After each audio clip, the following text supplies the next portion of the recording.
Alright, you may start. Good morning, judges, teachers, and students. Before we start our topic, let's show you a news.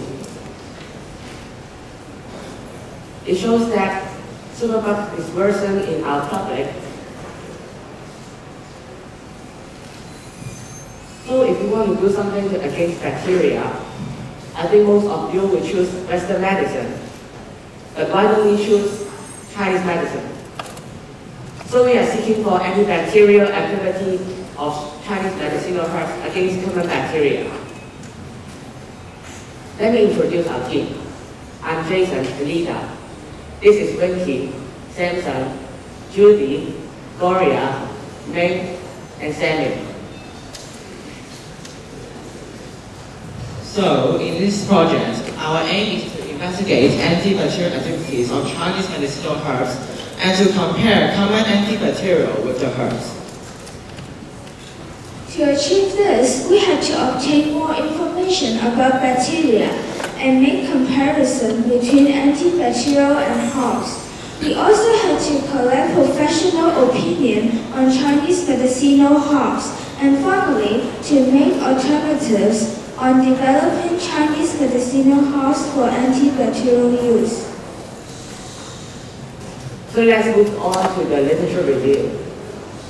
Bacteria is single-celled microorganisms which are only present in our world. So Micrococcus luteus is one of them. It appears in soil, dust, air, water, human mouth, and upper respiratory tract. It can cause skin infection, chronic cutaneous infection, and even meningitis. The antibiotics is one of the antibacterial, and penicillin is the first drug to be discovered as an antibiotic. It can kill bacteria effectively and efficiently. However, bacteria show resistance. Household disinfectant is also one of the antibacterial in our daily life. It applies to non-living objects and destroys microorganisms, which is one of the examples. Although it is strong and effective, it is irritative and toxic. Antiseptics can be applied on living tissues and skin, and it can reduce the possibility of getting infection. Rubbing alcohol and soap are two of the examples. Rubbing alcohol can clean and sterilize wounds. Oh, but it is inflammable and it cannot sanitize materials wounds. Soap can remove dirt and oil, but some of them do not have antibacterial power. 接而上课更上手。Antibiotics can make bacteria show resistant, and it may become superbugs. And some Chinese medicinal herbs are harmful to us, therefore it is actually not sustainable. Cook's research shows that antibacterial activity of herbs against bacteria, and this diffusion method was involved. Higher value of EIZ, higher antibacterial activity, and herbs exhibited antibacterial properties.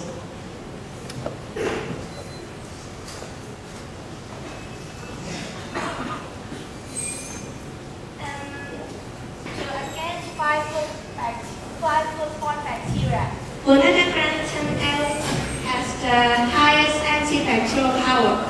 For example, for E. coli, it has the highest value than the others.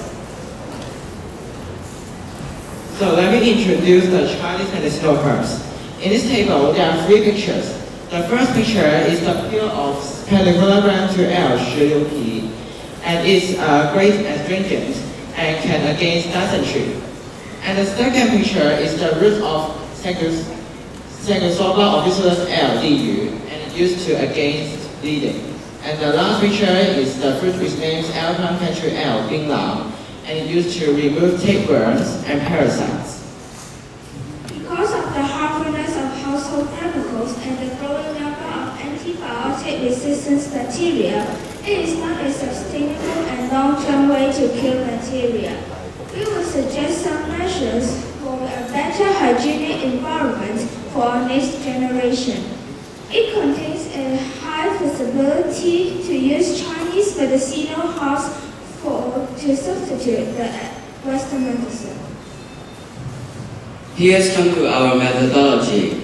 These are the photos that we were doing experiment, and this is the photo that we were interviewing with the assistant professor. Experiment. There are 3 sections. Section 1, extraction. Section 2, preparation of solution. And section 3, distribution method. Section 1. Firstly, we measure the weight of the solution and the paper, and we mix it with water by using pipette. And thirdly, we stir it with magnetic stirrer. And then centrifugation and filtration was applied to obtain a clear solution. The clear solution was placed under sunlight until it formed the dryness. And section 2, preparation of extract solution. The extracted solution was diluted into 4 different concentrations for different parts. Section 3. Firstly, we take out a filter paper from an ethanol by using frozen. Secondly, we use a filter and a syringe to filter the solution so that the bacteria cannot get into the solution easily. Thirdly, we put the filter paper, which is filled in solution, into the disc. And this is the sample after the experiment. After that, we put it into the incubator for a period of time. And this is the results after the experiment. Next, we measure the size of the ZIP, clear zone, so that we can analyze the data. And here comes to the results and analysis. In this part, we compare different kinds of Chinese medicinal herbs, including 石榴皮, 槟榔, and 地榆. 石榴皮 shows the highest degree of antibacterial activity, so it was useless for further studies. But 槟榔 and 地榆 also show certain degree of antibacterial activity. And in this part, we compare the concentration effect of politetragonal L 石榴皮 solutions. So there's an obvious changes when the concentration range is in 75 mg per ml to 600 mg per ml. After we extend the curve, the minimum inhibitory concentration was shown. It was 14.09 mg per ml, which shows the least antibacterial effect. Also, there's clearly no significant changes when there's a higher concentration. And in this part, we compare the total effects. Bentonol extract shows the highest degree of antibacterial activity because of the presence of alkaloid inside. This graph shows that we have investigated the antibacterial effects of Chinese medicinal herbs and antibacterial chemicals. The 石榴皮 has the largest DI set, so it is the strongest, even stronger than bleach. Next, we have investigated the antibacterial activities of soap mixed with 石榴皮 and pure soap. And if it is mixed with soap, it also enhances the antibacterial effect. A part of doing experiments, we did interview with Dr. Chopa, the assistant professor of HBU, and we did our interview on 11th of February. Here comes a summary of the interview, that when comparing Chinese medicine and Western medicine, Chinese medicine can restrain material growth. Also, it can strengthen the immune system. But if overused, people get sick or even die. 石榴皮 and 地榆 contains tannins and 槟榔 contains cerecoline. Tannins and cerecoline can show antibacterial activity. We can use Chinese medicine for sterilization at home or even hospitals. And different solvents have different antibacterial power.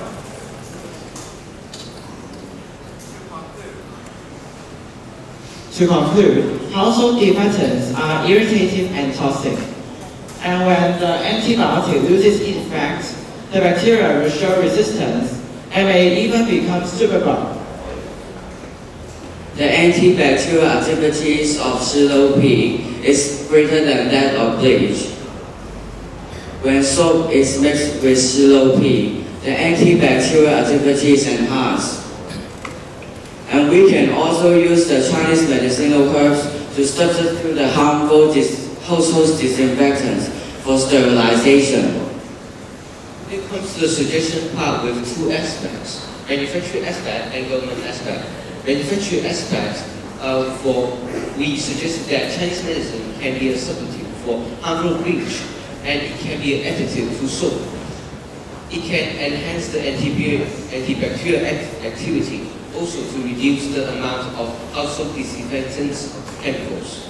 In the aspect of government, the government can improve quality of Chinese medicinal herbs by funding. The funding can be used on support research and development, and also nurture talents on Chinese medicinal herbs. We also suggested that the government should enforce laws to stop selling fake medicine. These are our parts of reference, including journals, books, news, and internet resources. We would like to pay our gratitude and thank you to the following people.